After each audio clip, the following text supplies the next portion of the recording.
All right, we're about to get started here, so if you can go ahead and take a seat, we will get underway here. So welcome to Camp North End. We're so excited to be able to use this beautiful space. We're hoping to have somebody from Camp North End tell us a little bit more about it in one of our future sessions, but it has a really fantastic, amazing, very interesting history. I've already talked to a few people here that have memories of what it used to be and what it is now. So really excited to be here in the heart of Charlotte. Just a few logistics. Your restrooms are going to be behind the kitchen there, and you can feel free to check out any of the spaces around here, but they just ask that we don't go into any of the glass-doored rooms. So welcome to Impact 704 Academy. Whether you are attending just this one session or you plan to join us for our November and December sessions, we really want to educate the community, but we also want to learn from you. This is an exercise in mutual experience and understanding of what it is to be an advocate. And at its simplest, advocacy is really just about supporting a cause or a proposal. It doesn't have to be any more complicated than that. So we can all be advocates in our daily lives, in our neighborhoods, at our workplace, at school.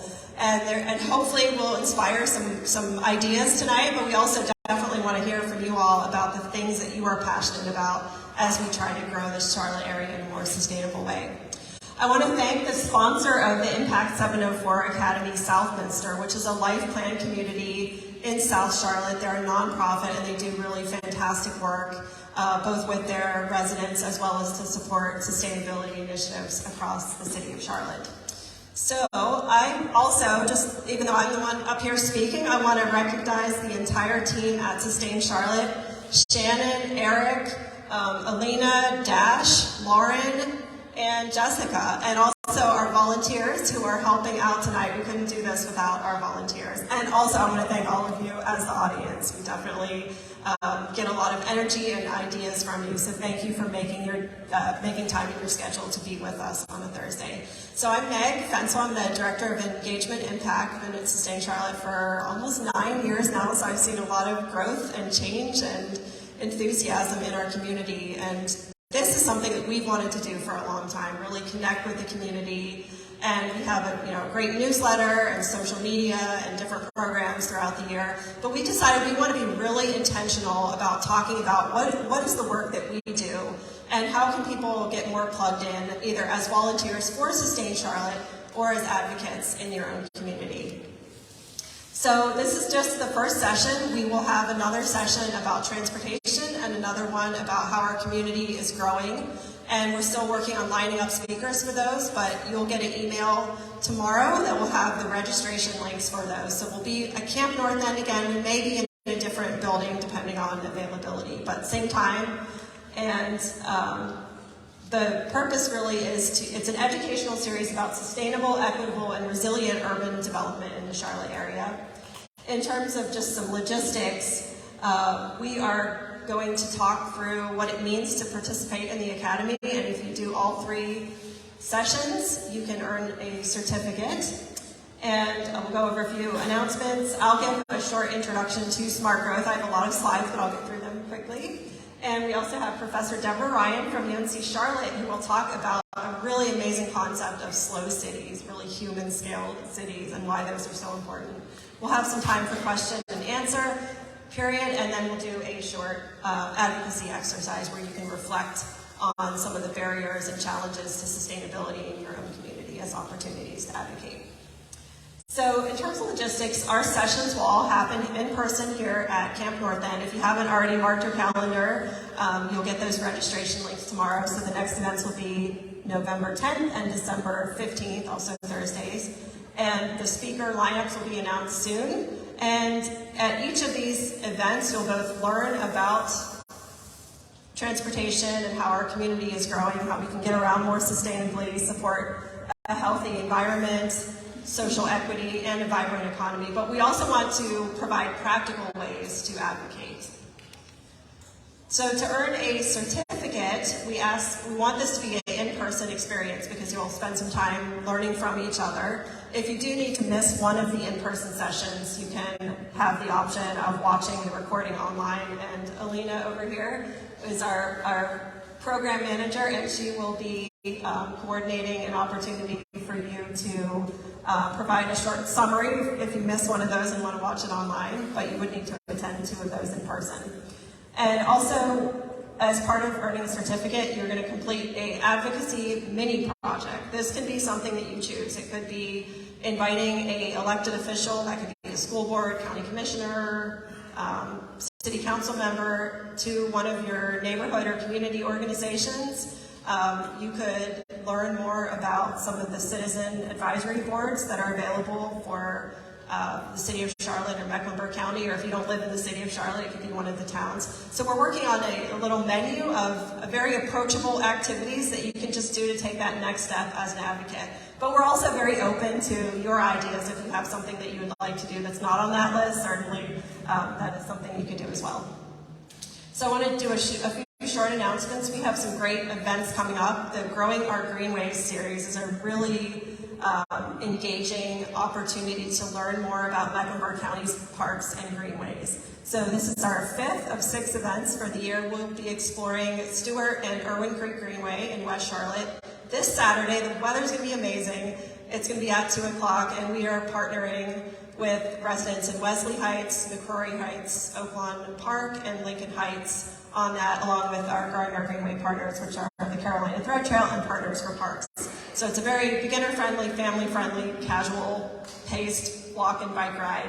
And we will have staff from Mecklenburg County Park and Rec to talk about the planning process and the goal of crossing the interstate with that greenway. We also have our biggest event of the year coming up on October 30th, Biketoberfest. Who's participated in Biketoberfest? All right. So I hope you all can come out. It is a really cool exploration of Charlotte by bike. So if you have not ridden a bike in a while, or if you have, or if you just want to walk, we've put together a route where you can go at your own pace, you can meet friends, you can bring friends, really whatever you feel like doing, this is an event for you. And you'll get to visit local businesses, see how easy it can be to explore Charlotte by bike, but we're also setting that vision, recognizing that not all parts of Charlotte are easy to ride a bike in, and we want to see safe places for all people in Charlotte to ride bikes. So check that out at Biketoberfest CLT. We also need some volunteers for that event, so there are volunteer opportunities there. We also facilitate the Charlotte Regional Transportation Coalition. This is a coalition of more than 60 organizations, neighborhood organizations, community-based, that all are really interested in providing more transportation choices in the Charlotte region. So we are advocating for safe ways to walk and bike and ride public transportation. So if you're part of a neighborhood organization or any community organization where transportation is a challenge for your neighbors or residents or constituents, I'd love to talk to you about joining that. We are currently meeting once a month on Zoom, but we're going to move those to in-person hybrid in the beginning of the year. Also, the events that we do are not possible without support from amazing members like all of you. So if you're interested in supporting events like Impact 704, you can go to our website at sustaincharlotte.org and become a member of Sustain Charlotte. We love to see that support, and there's also opportunities if you're part of a business or own a business or work for a business to have that business be a partner of Sustain Charlotte. So I am going to introduce Professor Ryan right before she speaks. And now we're going to switch over to my slides. Sorry, I hit that slide too fast. Okay.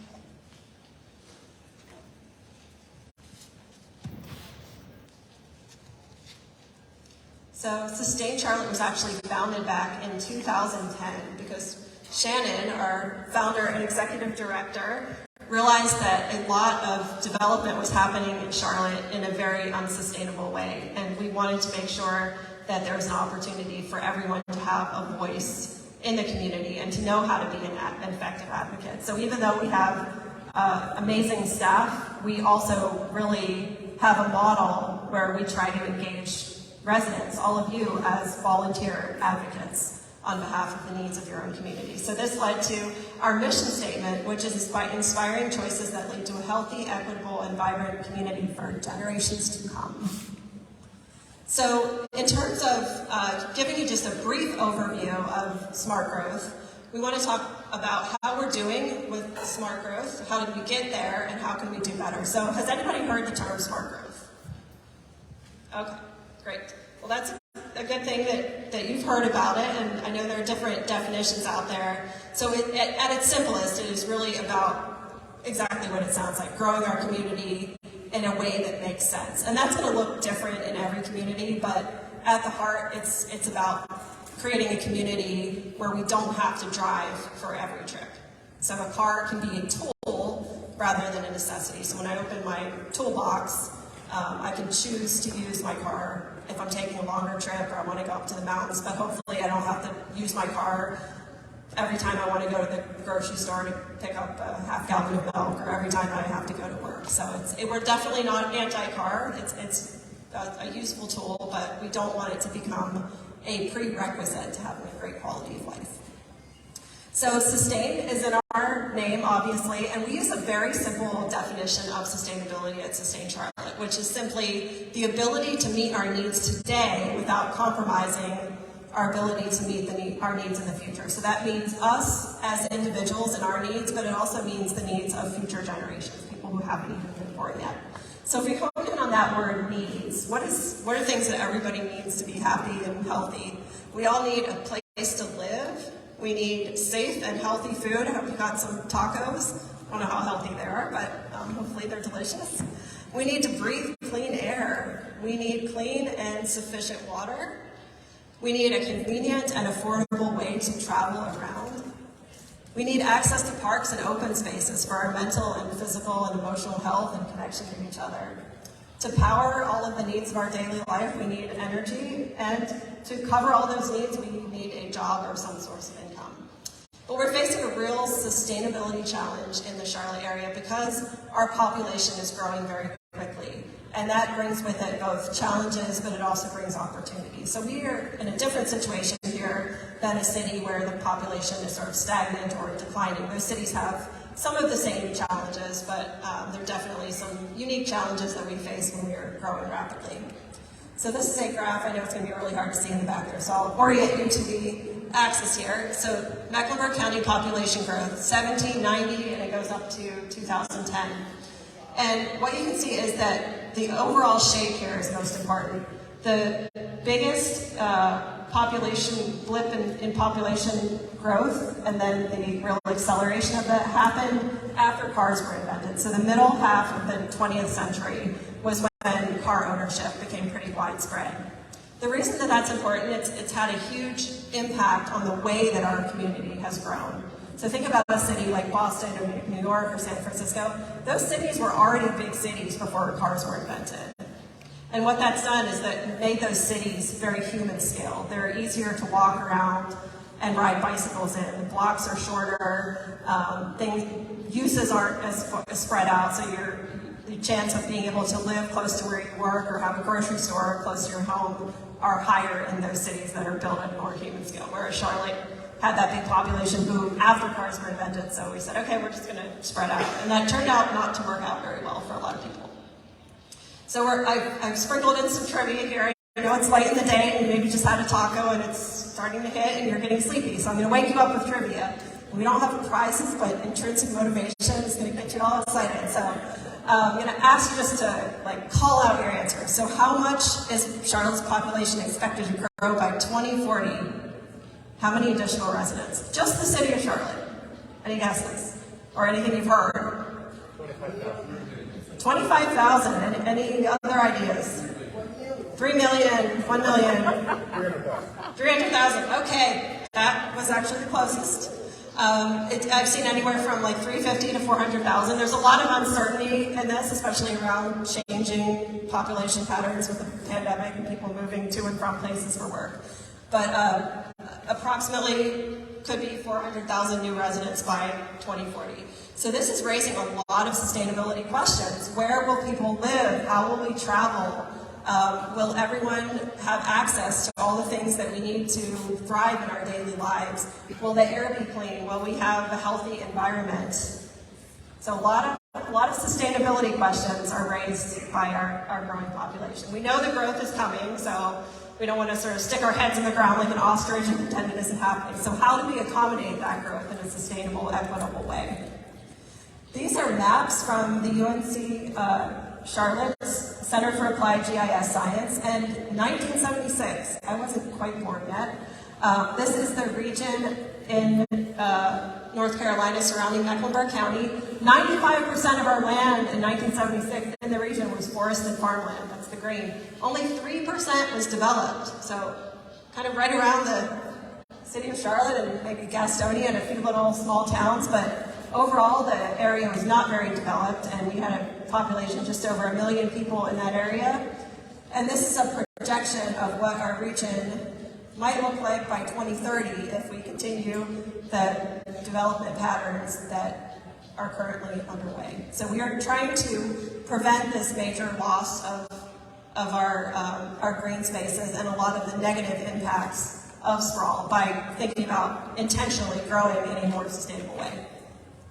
So sprawl has a lot of consequences. Loss of trees. We've lost a major part of our tree canopy in Charlotte. About half of the tree canopy in Charlotte was lost, and we are still losing trees.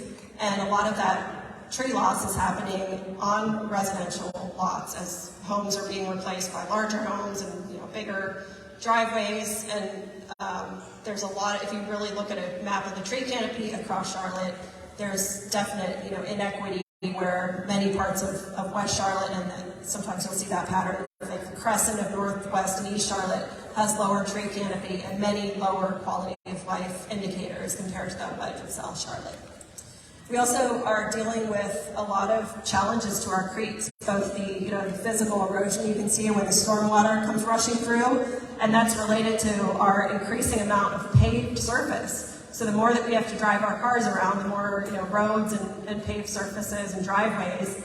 When the water hits that, when it rains, it can't just slowly soak in and slowly be released like the rain would do if it fell on grass or trees. It has nowhere to go, so it rushes into the creeks. We have over 3,000 miles of creeks in Mecklenburg County, and a lot of them are facing erosion due to the amount of increasing impervious surface that we have. Not to mention, that water's carrying with it all the contaminants that come out of our cars, and people walk their dogs and don't pick that up, so there's bacterial chemical pollution that exacerbates the pollution of the creeks.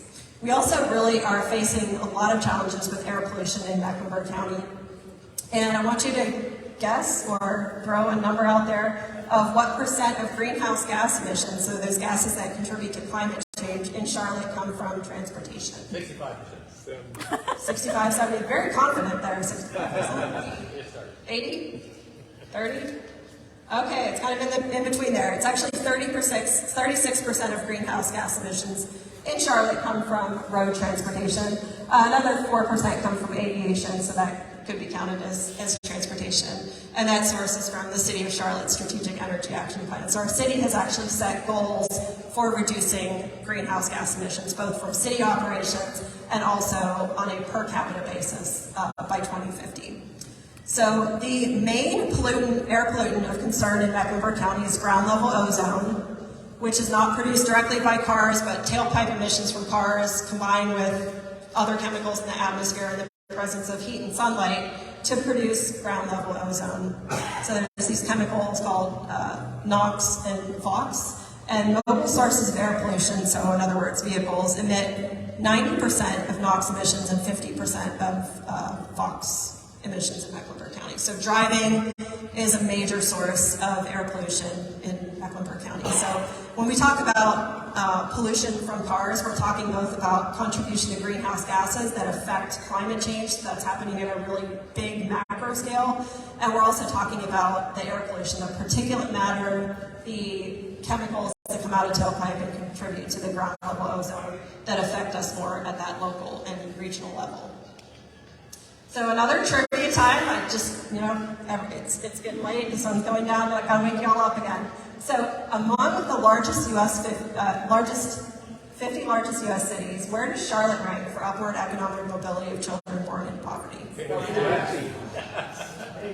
Okay, we are worse. We are 50 out of 50.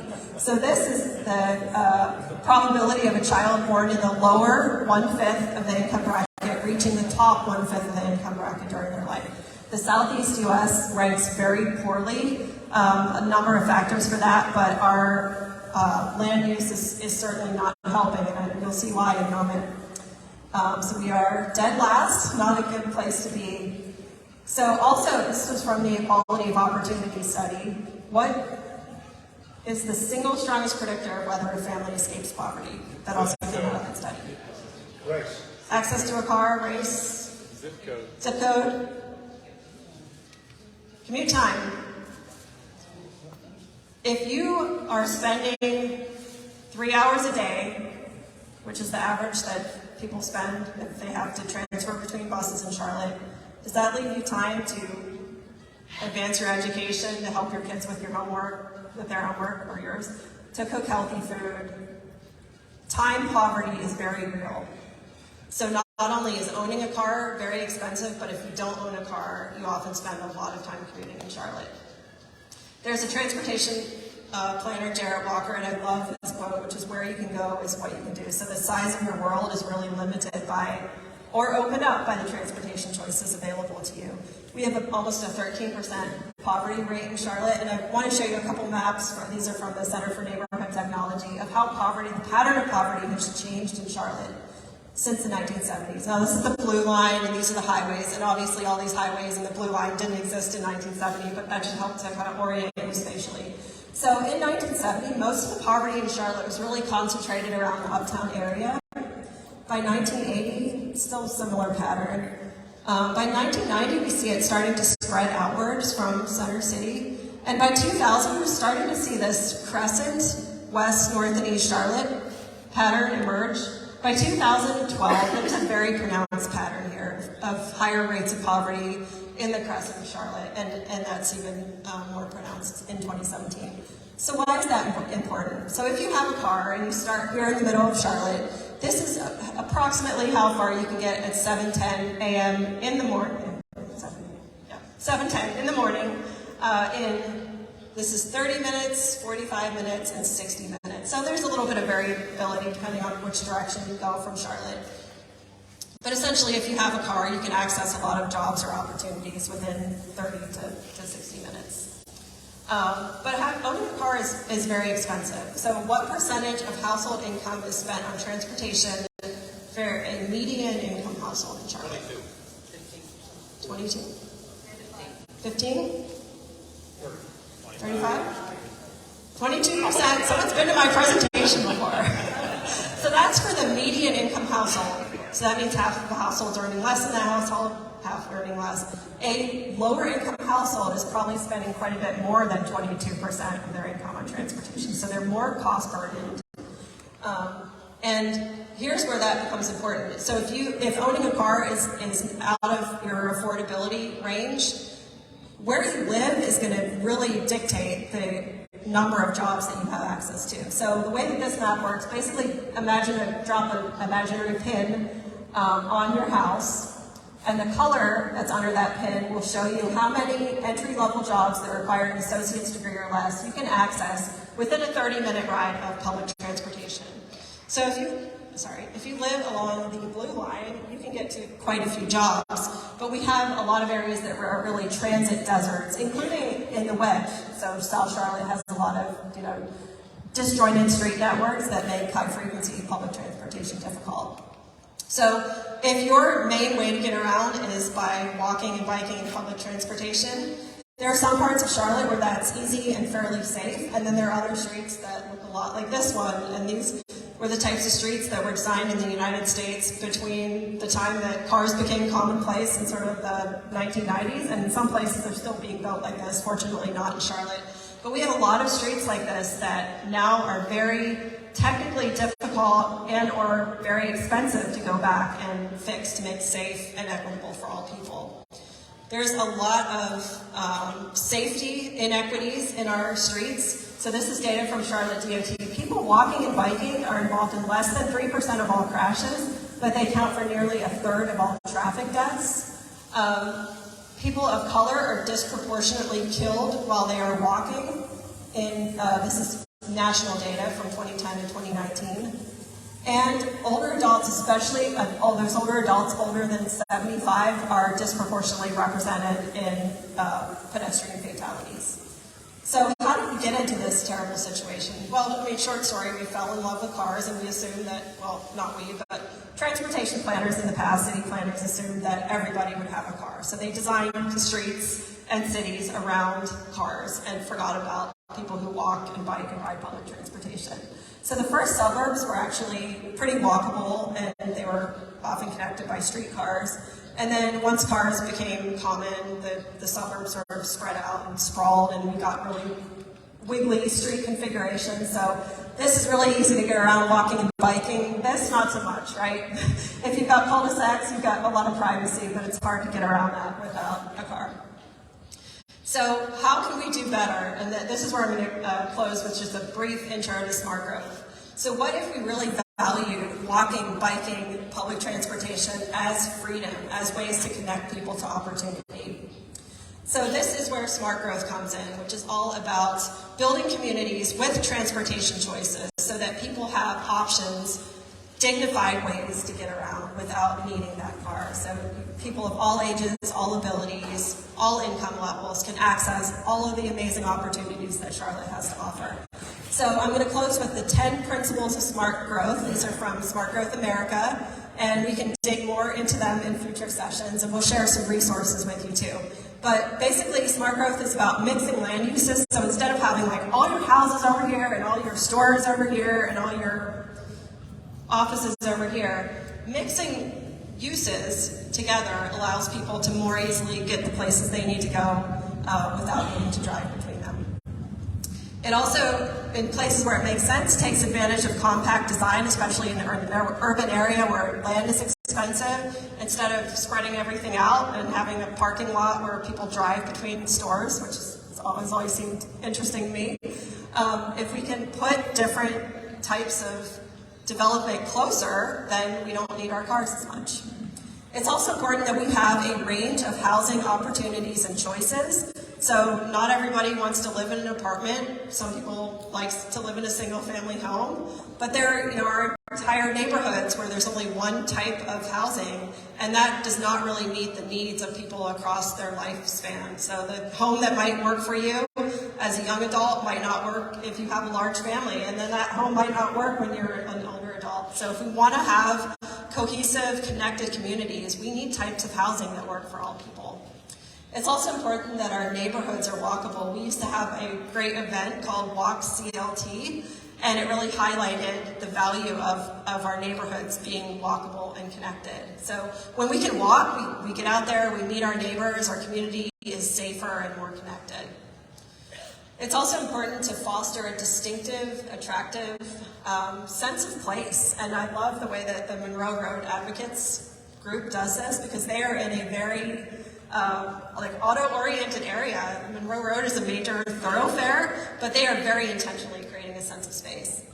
It's also important in smart growth to preserve those open spaces, farmland, we don't have much of that in Mecklenburg County, natural beauty, and critical environmental areas. So the wonderful part of having so many creeks in Mecklenburg County is that we have these great opportunities to add greenways in areas that are floodplains, and we can use those not just for recreation, but for transportation.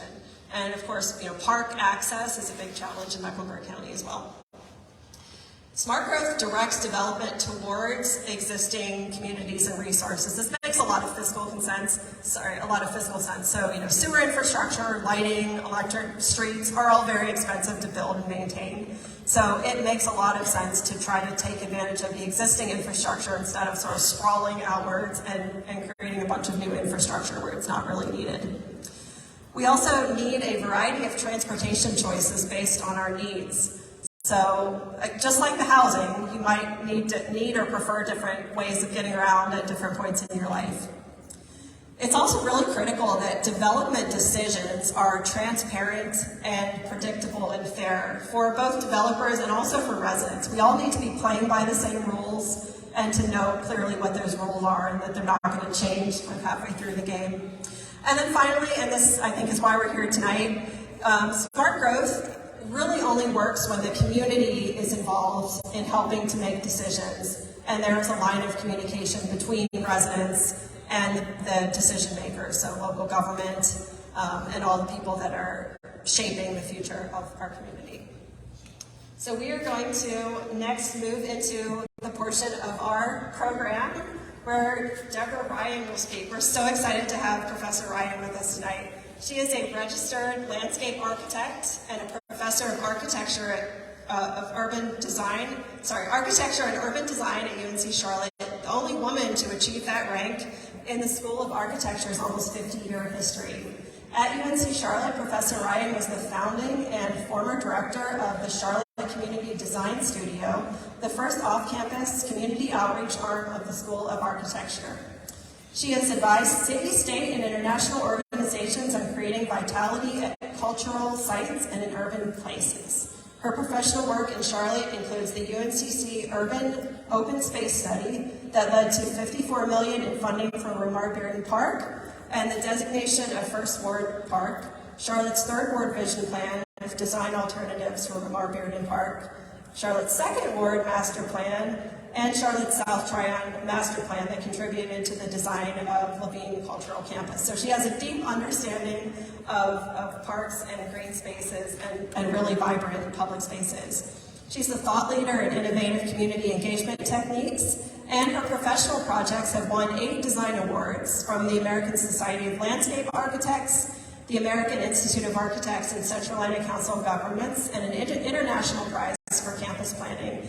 And I'm also really excited to hear about Professor Ryan's work on various committees and commissions in Charlotte, Mecklenburg County, because that's such an important part of the advocacy work is connecting to the community. So she has served as chair of the Charlotte Mecklenburg Planning Commission and as a member of both planning and zoning committees, a member of Charlotte's Historic District Commission, chair of the Public Art Commission, and a member of the Board of Directors for the Arts and Science Council, Leadership Charlotte, and University City Partners. And there's so much more I can share with you, but she has a lot of wisdom to share with us tonight about slow cities and how we can all benefit from cities that are more human-scaled. So, Professor Ryan.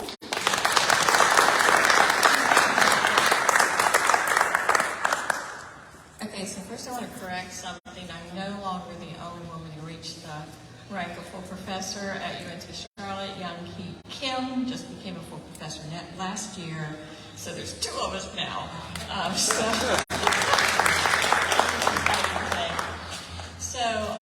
First I want to thank Eric Zephyr, where'd you go?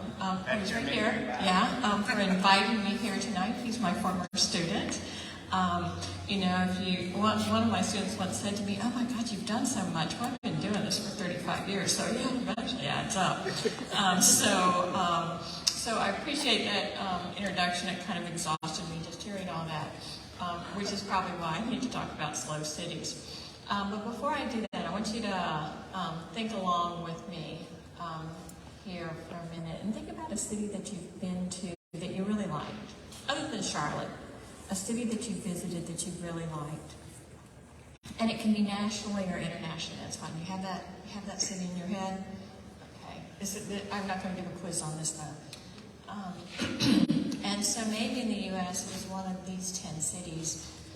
These are the 10 most visited cities in the US. And I want to pull out 4 of these just to talk about a little bit. And so maybe you thought Boston was really cool because of, the really cool history walk that's there. Or maybe Washington, D.C., and you were there during the cherry blossoms. Or maybe you loved the museums there. Or Chicago, the architecture, or the boat rides. I mean, wonderful city to visit. Maybe New York City was Central Park. Maybe it was one of those places. And then I'm sorry, you can't hear me? Okay, I'll put it closer. Okay. Or maybe Eric can turn it up. We'll do one of the other. Okay. So those are all great reasons to go to those cities, right? Or any of the cities you've talked about. But I would challenge you that probably none of you said, "I love going to that city because it was so easy to drive around." But none of you thought that at all. And in fact, these are 5 of the most congested cities in the United States. and yet there's still places we want to go. So why is that? Why is that we accept that sort of congestion when we go to other places, but when we think about Charlotte, we don't? In fact, having the pleasure of serving on the Planning Commission for 7 years, I got to sit through a lot of rezonings. That was not pleasurable, but I did it nonetheless. And in sitting through those rezonings, it was almost like playing bingo, because you knew every rezoning people were going to object on the 3 main reasons. And those were that whatever you built, whatever it was going to lower their property value. And whatever you built, you were going to overcrowd the schools. And whatever you built, you're going to increase traffic. Now, the irony of that is, of course, when they came, they contributed to all those things too, but they wanted to close the barn door. And so, we've got to keep everybody out now. Got to close the barn door. But we have this notion, though, of increased traffic, right? We don't want new development because, oh my God, there'll be increased traffic. Well, guess what? We live in a city. There's going to be traffic. Well, we have really talented traffic engineers here in Charlotte DOT, and they can help mitigate that, but it doesn't matter. People are not patient when it comes to traffic. So if we think about international cities in the same way, we think about, those are beautiful places to visit. And yet, these are some of the most congested places in the world. And yet we put up with it, right? Because we put up with it not because of the traffic, but because everything else it is other than traffic. But some of these cities are facing this in really creative ways, of course. So, London instituted congestion pricing, right? So if you drive into their center city, you get charged a fee. And it's signs everywhere. And kind of scares, like, oh my God, did I drive in there? Because you don't know what the toll is, and it could be anything, you're firstborn. But nonetheless, you try to avoid center city London, right? In Paris was one of the first cities to have a robust bicycle rental network. And it was really the model for rental bikes all over the world, because what they wanted to do was get people out of cars and on bikes, and they thought if we made them rental and easy, people would do that. But come to find out, Paris is really considered the 8th most bikeable city in the world. Of course, the one that we think about all the time is Copenhagen, right? Copenhagen is considered by many people, of course it depends on the list, right? But whether it's the first or whatever, we know it's in the top level bikeable cities in the world. But as my friend, Michael Seth Wexler, who was then at Copenhagenized Design Company, say that 3 times fast, reminded me Copenhagen was not always Copenhagen. Because we can say, we're Charlotte, it'll never be like that. But he reminds us of is that in the 1960s, that's what Copenhagen looked like. And this image and this image are in the same place. That building is that building. And so when you look at those buildings, what you see is they're in the background of an area where they're parking the same number of vehicles. One's just cars and one's bicycles. It's the same place, same amount of parking, same square, 4 decades later. But what has also happened in Copenhagen is not just the design of beautiful bike lanes like the red snake that literally snakes it through Copenhagen, but also the micro design that is considered in terms of what it's like to ride a bike. They care, they prioritize bike riding to such a way that they spend money on bike bars, so you don't have to put your feet down, or trash cans, so you can throw your drink away while you're riding. Small little interventions. But what they say is that we prioritize bike riding over cars. And again, it wasn't something that happened overnight. And while they were building bike lanes, look what we were building in Charlotte. I mean, this is how we chose to spend our money, right?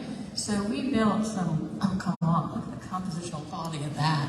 We built some really beautiful interchanges. That's how we chose to spend our money while they were building a different kind of city. This was the city we were choosing to buy. And look what we got, this beautiful wall with the expressway. So no longer can you come into Charlotte and see the beautiful trees, you get to see the fake brick as you come in. And that was the remnant of a decision we made. And the reason we do that is the way we value streets. So here in the United States, we value streets by a level of service, or that's what traffic engineers do, because that's their job. I've always said it's the easiest thing in the world to be a traffic engineer, because you only have to do one thing really well. You just have to move cars really fast. I mean, I think about, all the things we used to juggle as urban designers. They just got to move cars really fast, and they do it really well. And they have this level of service where they want everything to be a level of service A, where you never have to tap the brakes. Now, this seems ridiculous, right? Because you think about this. How many times have you pulled out in traffic and, God forbid, somebody had to tap their brakes and then get back to it? What is that? What is that? How hard is that?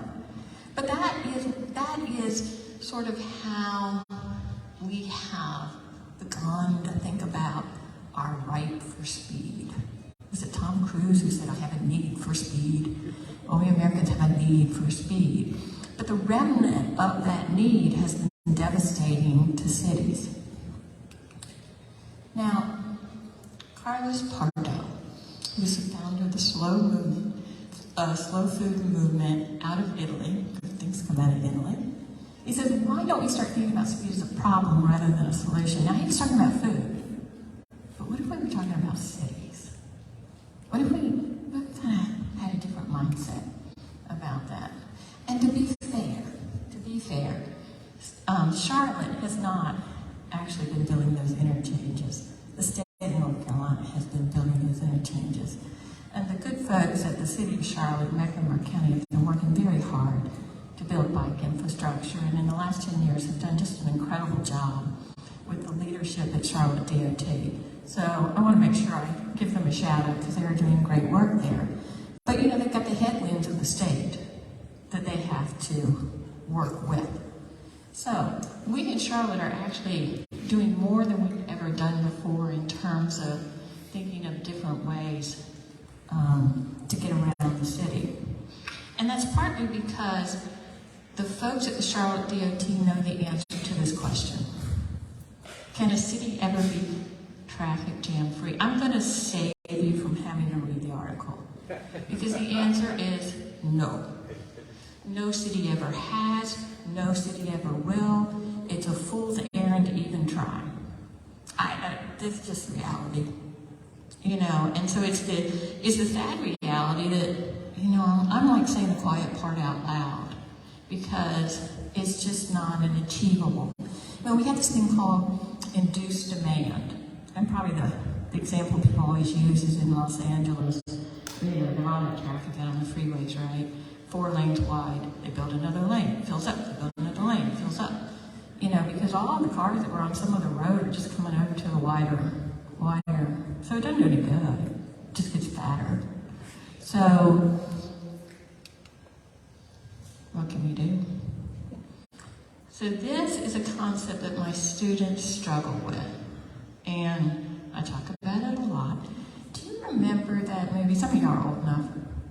That movie Wall Street, where Michael Douglas stood up and he went, "Greed is good." Do you remember that? I'm going to stand in front of you and say, congestion is good. So maybe, what if we were to say, what we're trying to do in terms of create safer, better, and more beautiful cities, maybe it's really not that hard to do. Maybe what we need is just a shift in the way that we think. So let's think about congestion as if it's cholesterol. You don't have it, you don't. There's good cholesterol and there's bad cholesterol, right? So let's go with good cholesterol, I guess. No, let's start with bad. So bad cholesterol would be congestion on the interstates. We don't want that. People shouldn't be out there walking or biking, right? Those places are for speed. God love you. Just go as fast as you can. But pretty much, once you get off highways, then congestion's good. But let me talk about why it's good. Well, we know that speed kills people. Meg kind of touched on this a little bit. But speed speed kills relative to the speed of traffic. So if a car is going 20 miles an hour and it hits somebody, and some of y'all are bikers, so you know what that feels like, then the likelihood of you surviving is pretty good. If you're hit it going 40 miles an hour, it's not too good. Probably won't survive it. So if we're in a city where we also have bikes and people, it would seem like if we wanted to prioritize public health or the safety of anyone other than those in the car, then we would just want to slow down traffic. Seems like a reasonable thing to do. Speed also kills retail, kills street life. So if you want to have sidewalk cafes, or you want to have a cool retail street that you want to walk down, I'm telling you, if the cars are going 40 miles an hour, nobody's going to sit in that cafe because they don't feel safe. It doesn't even matter if you got street trees and barriers and all that, it just doesn't feel safe. So speed kills people, and it kills street life, it kills retail, it kills your economy. But it also causes you to make choices. So if you're in a lot of traffic all the time, maybe you want a different alternative. Maybe you want to think about light rail. Maybe you want to think about different kinds of land use patterns. Maybe you want to think about an alternative way of living to the way that many of us grew up. I grew up in the suburbs. Maybe there's an alternative to that. Not to say we shouldn't do that, but maybe we should do something else. And so I just want to go back to what Yogi Berra says, and I use this analogy with my students all the time because I say, I don't know if this is true, but I assume a lot of y'all have ever been in a bar. And if you walk into a bar, there's only like one or two people there. You don't leave, right? Because that feels weird. But if you walk into a bar and there's 100 people there, you're going to stay because it's fun and there's vitality and it's excitement. That's what cities are, y'all. They're places of excitement and vitality. If you want to go be alone, don't come into the city. That's not what the city is for. You know, the city is about congestion and interaction and liveliness and vitality. That's a wonderful thing. But it's a choice. We got a whole lot of the other stuff. We're good. We're good. We got a lot of suburbs. So maybe we need an alternative, right? So if we can sort of wrap our minds around the idea that congestion is good, then the end result of that can be vibrancy. You know, that excitement, that I hate to keep using the bar analogy, but it's late at night, so, you know, a fun bar, you know. Oh, yeah, I got a brewery in here too. And so this doesn't happen unless you have a critical mass of folks. And so congestion is the thing that gets people out of their cars and perhaps creates this critical mass of folks both in the South End here.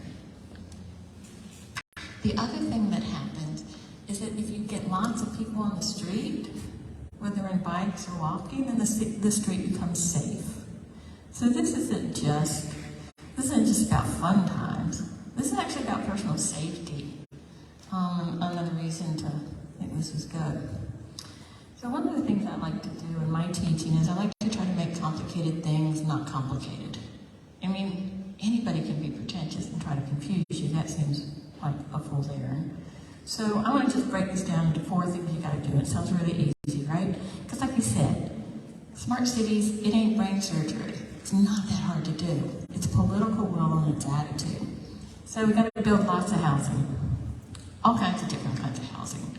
We can get really complicated as to what that means, you know, but we just have to create lots of housing.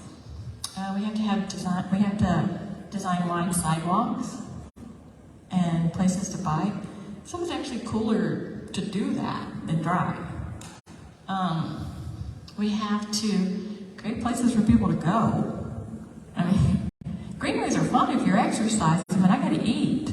You know, so you gotta give me a place somewhere where I can get on my bike or walk to. And then you gotta provide transit to get out of the neighborhood. It's pretty straightforward. You know, it's just political will. So Mahatma Gandhi said this. He said, there is more to life than increasing its speed. Maybe I'm feeling this way because getting towards the end of my career, I'm thinking about retirement. Well, this teaching career part anyway. So I thought, well, really, let's apply that to cities. Let's think about what a slow city means. And of course, I wasn't the first person to think about this. I mean, are we ever really? And so again, out of Italy, slow food, slow cities. And so look what they said a slow city was. It's the only thing I'm ever going to read to you up here. Written squares, theaters, workshops, cafes, restaurants, spiritual places, and where the slow but benevolent succession of the seasoned, with their rhythm of authentic products, the spontaneity of their rituals, and the fascination of living traditions is appreciated.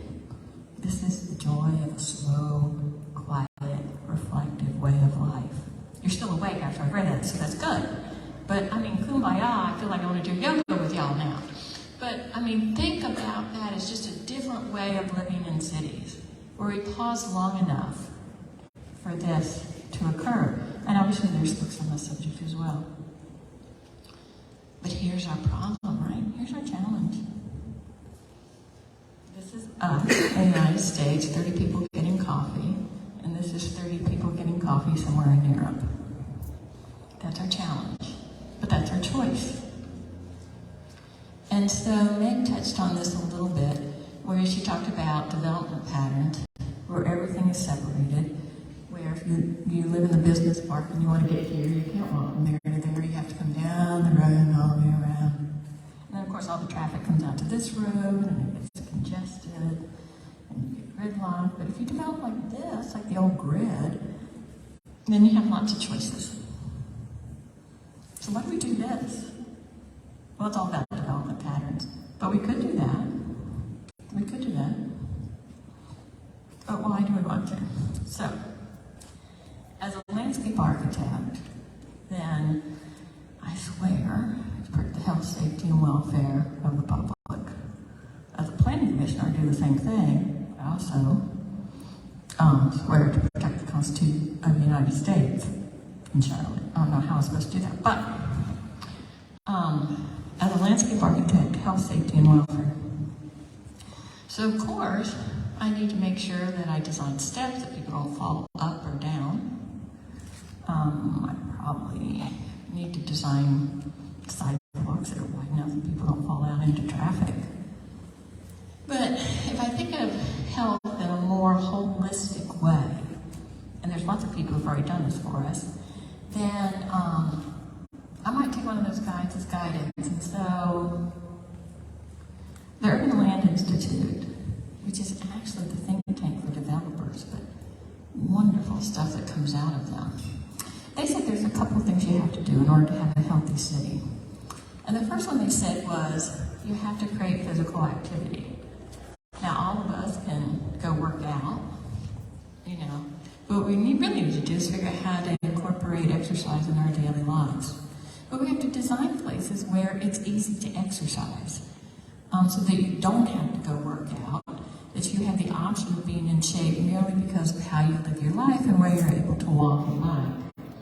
There's a lot written on how sprawl has been bad for our health, and I wrote a book with Marco Williams up in Davidson, and Davidson, in their vision for the city, says they want to be a healthy town. And so we wrote a book about all the policies that they've done in Davidson to be a healthy town. And they won a great big CDC grant, and they made a movie about it, and so good things happening in Davidson. We also need to have healthy food. And I don't know how Chick-fil-A did it during the pandemic, but damn, they were moving cars through there. Their food was as fast as the cars moving through there. And that's a choice, that's good. And I remember when I had a small child that, being able to go through a drive-through was sometimes a godsend. But this is a choice, right? And we also have this choice, and that choice developed during the pandemic, where we're beginning to reclaim some of our street vehicular parking places and turn them into places that were slow for food. You actually had to wait maybe a whole 10, 15 minutes to get your food. And then you actually spoke to other people while you were eating it. So these are choices. We have lots of that. Can we have more than that? And then social well-being, mental health. We're hearing an awful lot about how, especially since the pandemic, people have been really suffering from mental health issues. But we've created a world that has made it worse. I mean, you think about the suburbs, you might drive into your home if you are like me and you have a garage. Drive into your garage. Your neighbors drive into their garage. We have lawn services. Somebody else does our yard. We can go for weeks. We never even see our neighbors. I stay with a friend of mine who lives in Plaza Midwood because I was having some work done on my house, and anyway, I went to stay with her for a couple of days. And I was in her kitchen in the morning, and I noticed the people next door could see in the kitchen window. And I went, Mary, this is kind of creepy. And she went, you know, in your house, you could fall down in your garage and die, and nobody would know for 2 weeks. So if they don't know, I mean, if they don't see me moving around in my kitchen, then they're going to come check on me. Which way do you want to live? And I thought, you know, it was sort of an epiphany for me. I said, well, I guess I'll just have to get dressed quicker. But I think what's important here is that this notion of loneliness, of separation, of privacy, just in the same way that we have used speed as sort of a cure-all, and we prioritize that over everything else, we've also prioritized privacy over so many other things, and the end result has not necessarily been good for our public health. And a word about social capital, because Meg brought it up in her presentation. She didn't talk about what she talked. Anyway, so social capital really occurs by way of proximity. So if I know you, you know me, if you need to borrow a hammer, or I need help fix, jump in my car or whatever, we do things for each other, we become friends, we talk. But everyone who lives near me, is exactly the same. Then the only people who benefit from my network are people just like me. So we want to make sure that we create that mixed use where different kinds of people are close to each other, so everyone has access to social capital. 2 more slides. So, this is a very important concept here. When we design, we can't see our own blind spots. And so, that's why civic engagement is so important, to help us see the world in different ways. And as we do that, perhaps it allows us to rethink the problem in a way that we can redefine it. So we can say, we need more bike paths, we need wider sidewalks. Yes, we do. But first of all, we need to get over our addiction to speed so that we're okay with that. So here's my end my end thoughts for you, because the folks at Sustain Charlotte asked me to leave you with something that you could do. So I'm going to ask you to be pro-choice. I'm going to let that just drop for a second in all things, and to be pro-choice in terms of the way folks can live in our city. We're not saying one way is better than the other. We're just saying that might give folks a choice. And that we have to make room for newbies. And I say that in terms of newbies because, when we're having all those rezonings, we're all those people, hold up signs, nobody's there representing the potential newbies. Nobody's there representing the renters. So we need to make room for them, especially the folks who don't have voices. And we just need to slow down and be okay with that. I hope y'all have questions. Thank you. All right, thank you so much, Professor Ryan. I could feel myself relaxing when I heard the talk about slow cities, because life has gotten so fast again as we're starting to hopefully come out of this pandemic. And we learned some good lessons, I think, about the value of slowing down. So it's a really important time to make sure that we reflect on that and don't lose those valuable opportunities to just sort of resize our lives and our communities for connection. At this time, we would love to take any questions that you all have, either for myself or Professor Ryan. Yes? What would you consider to be like an ideal solution to this that is doing a really good job of this? So an ideal city that's doing a really good job with growth that we should model. Anybody? Anybody? No? So what I would say about this is every city is evolving, and every city is doing good stuff and bad stuff. And so I think that you look for pockets of good stuff, but there's an awful lot of good stuff happening everywhere. I was talking to a friend of mine, who lives in Durham, and he was telling me about Apple and Amazon and other folks who are moving to Durham. Durham! Remember what Durham used to be like 20 years ago? Durham's hip and cool now. So I think an awful lot of places are doing a lot of good things, and we're realizing that, every city's evolving. You just have to find the right niches, and Charlotte's doing a lot right. So, yeah, I think you just have to find the right neighborhoods. So, my question would be, thinking about how the city's been designed, focused on car use, how do you undesign it, if that makes sense? So when you talk about like the center for business being, not too far away from homes, but there's no connectivity, is there a way to kind of correct? I know a lot of smart growth seems to focus on new development and making it about the connectivity, the sustainability, but how do you undo what's been done already? So the question really is, how do you undo the bad stuff in cities? And gosh, we have a lot of good examples here, right? Like I said, all cities are evolving, and so it's a question of each. Let's think of it like this: think of a city like a quilt, and the quilt is sewn in patches, right? And every patch is like a new building or a new project to make the quilt better.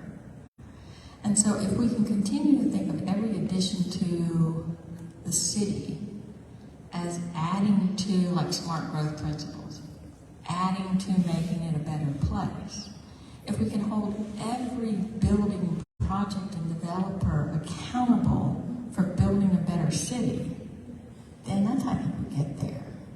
Because everything adds up to something better, or worse, hopefully better. I have a thought on that too. Yeah, that's a great point. There was a slide I used to have in my presentation of sort of the ultimate example of what goes wrong when that quilt isn't stitched together very well. And it's a community, I believe it's in Florida, but these subdivisions that were developed without any coordination, and there's two homes that share a backyard fence, and it's 7 miles on the road between their driveways. And you think about what that means for fire service, for school buses, for all, it's just ridiculous when that planning happens in a vacuum. So we have an opportunity, as Professor Ryan said, to restitch that quilt. Also, of course, it is always easier, well, maybe with a caveat, generally easier and less expensive to build things right at the beginning. So we have a lot of sidewalks in Charlotte they're called back of curb sidewalks, where you're walking and it's maybe 4 feet wide if you're lucky, and you're right next to cars. It's very, very expensive to turn that into a high quality, wide sidewalk. So it means, the city purchasing property, relocating utility poles and the gutters. So it's much, much better to do things right in the beginning. And one of the big challenges is that many areas where we have bad infrastructure, when those areas were first developed, they were out, out in the country, and people assumed that we would never have enough population to really need a sidewalk wider than 4 feet. And so what was very rural or very suburban has now become urban. So we need to be thinking about building communities that are resilient and meet the needs of people in the present, but also in the future.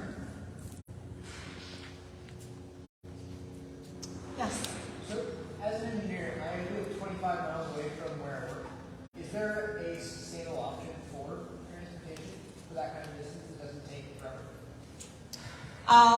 Short term, I mean, carpooling with colleagues may be an option. It used to be more popular. I used to remember movies in the 80s and people would carpool. That was probably coming out of the 70s when gas was scarce and expensive. There is a regional transit planning initiative underway called Connect Beyond. Sustained Charlotte served on the technical advisory committee to give input on that. And it is a plan that really recognizes that public transportation can't just stop at the city boundaries or even the county boundaries. Right now we have a few CATS bus routes that go beyond Mecklenburg County, but really if you are trying to get anywhere outside of Mecklenburg County, you're probably facing hours and hours and hours of buses and transfers, and it's very inefficient. And so the Connect Beyond initiative is really trying to develop seamless, high-frequency public transportation across the whole Charlotte region. So definitely keep an eye on that. It most likely in most areas would not be rail service. We don't have the population density outside of Mecklenburg County with a few exceptions, but a lot can really be done with a high-quality, reliable, fast, frequent bus network. So there's hope, certainly. And we need advocates for that, saying that we want that.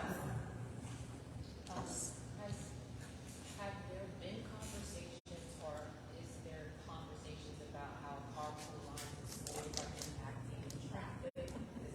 Are conversations around solutions for that? Because just within the uptown region, carpool lines are backing up into 77th, and now we have that, so is there a conversation around solutions addressing schools and carpool lines? So Professor Ryan may have some ideas. One of the reasons I think that we see so much congestion, and that this is probably the not so good kind, schools are not always built in places where it makes sense to build a school to allow kids to walk and bike. They're often built wherever there's enough land or the land is cheap enough, and so all the kids either end up taking a bus, and sometimes that time poverty comes into play where the kids might have a really long commute on the bus. Or parents end up driving them, and that creates a lot of traffic and congestion, and not necessarily the good kind. So we need to be, I think, a lot more intentional about where schools are built. When I was in middle school, I lived in a community where the school was across the highway, and I had to take the bus. When my family moved when I was in high school, we moved to a small town, and I was able to walk and ride a bike to and from school. And for me, it just really opened up a world of opportunities, because I could participate in extracurricular activities, or go to school early to work on a project with friends. And the feeling of autonomy as a young person, not needing to rely on my parents or a school bus was really incredible, and I think very formative for me. And so many children don't have that opportunity. And so the way that we build our community and the transportation choices that are available to people just does not only affect adults, it also affects children. So these are the types of conversations that are really important to be bringing up at school board or PTO meetings, and talk about what we might be able to do differently. Yeah, I mean, I think there's a lot of truth to the fact that, we keep building bigger schools because they're more efficient. And that means more people have to drive to them. So it really is about setting up an environment where the school's in the center of a walkable neighborhood, so it would feel safe to let your kids walk to school. And there's, one of the places where that is true is in Davidson. It's a wonderful place to be able to walk to a small elementary school. But look, that's all good unless you're in a school that has a commuter's line right now. I think that, what we have to be really careful of is to realize that physical design is not the answer to all problems. And so, could there be some sort of, timing issue or something other than physical design to solve that problem? I don't know. But I do think it's one that, I don't know if there's conversations going on in the school about it, but obviously that has become a problem all over the city, and it's probably a real safety issue. Yes.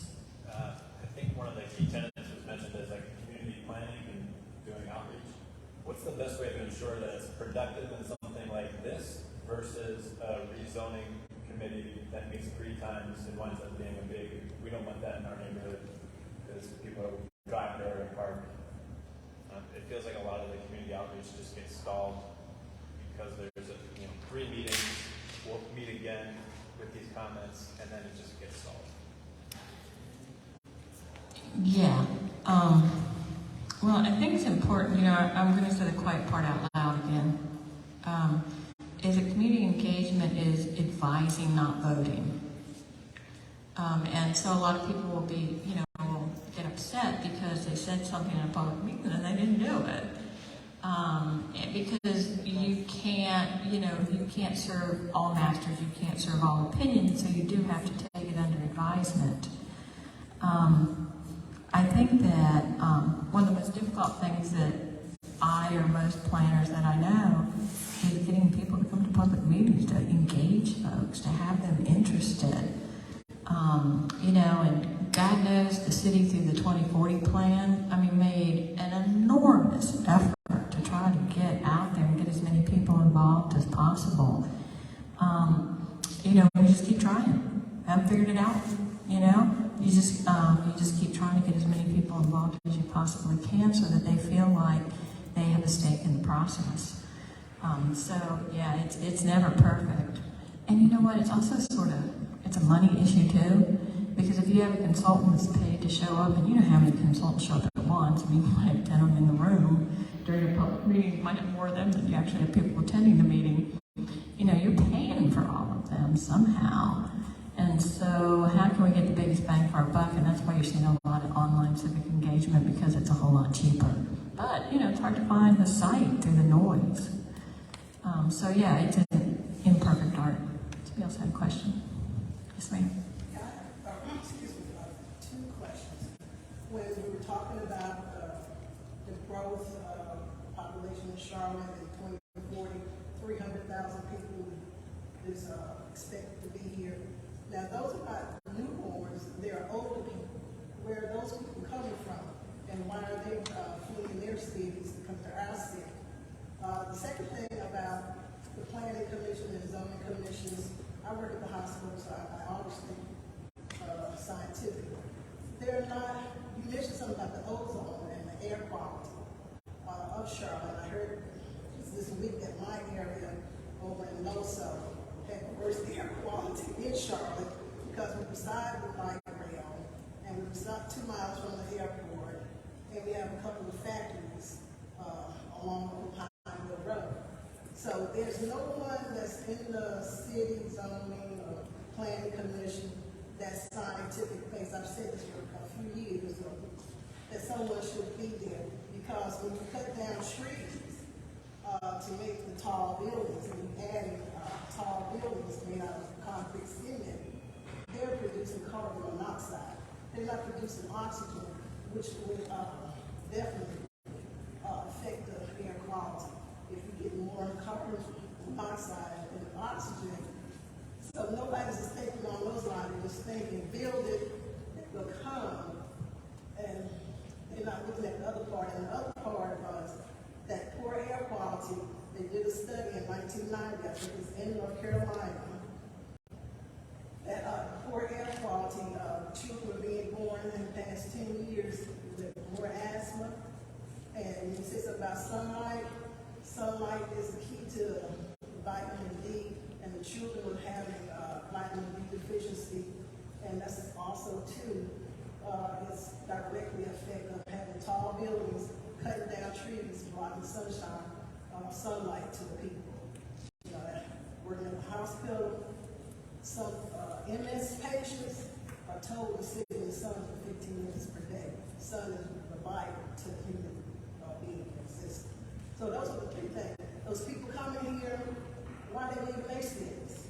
I'm from New York, and I know Central Park is half dead because of the tall buildings, because the sun's been blocked.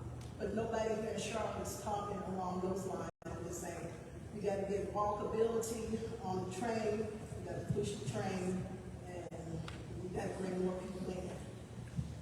So let me say one thing about planning commission and then push back a little bit on something that you said. So just to be clear as to who makes decisions in terms of a hierarchy, is planning commission is a body which is appointed by city council, county commission, or the school board. And so you don't have to have any background in planning or anything to be appointed to the planning commission. You know, just one of those bodies appoints you to it. But you are advisory to city council. You have no power whatsoever. You're just advisory to city council. And the folks who do all the work are the city staff, the planning staff. And I will tell you, there are a lot of smart people who are talking about the things that you're very concerned about. And there's a lot of science going on, a lot of measuring. I mean, we have a very professional staff at the city. So the question, of course, though, is that, you know, they can present all that data to county commission, to planning commission. Planning commission can make a recommendation to city council. That's where it lies, right? Your elected leaders are the ones who make decisions about what they want to spend money on or what their policies are. Here's an example. In the town of Davidson, they care very much about air quality. So, like all their government vehicles, they can't idle. They have to turn the cars off. I mean, now they can't make folks in town do that, but all the government folks. And you know what else they don't allow? Drive-throughs. You know, so they have no, there's no drive-through window in Davidson because that too is about, idling, because idling is very bad for asthma. And you know what else they got? They got, traffic circles so that they don't have to stop at stoplights and idle. So if you're serious about wanting to do stuff about health, there are measures, large and small, that you can do, but your elected leaders have to decide to do it. So I always say that to put pressure on the people who actually can affect change, because it's not the good staff, it's not good organizations like Sustain Charlotte. There's a lot of good people working really hard to do good, but they don't hold the purse strings. Thank you so much, Professor Ryan, for speaking and answering questions. We're going to start our group exercise. I'd love to connect with you afterwards because I also live in Ozone, kind of near Nations Forward and Woodlawn, so I know the challenges living close to the interstate there. So our volunteers are going to pass out a sheet, and just in our final few minutes together, this is meant for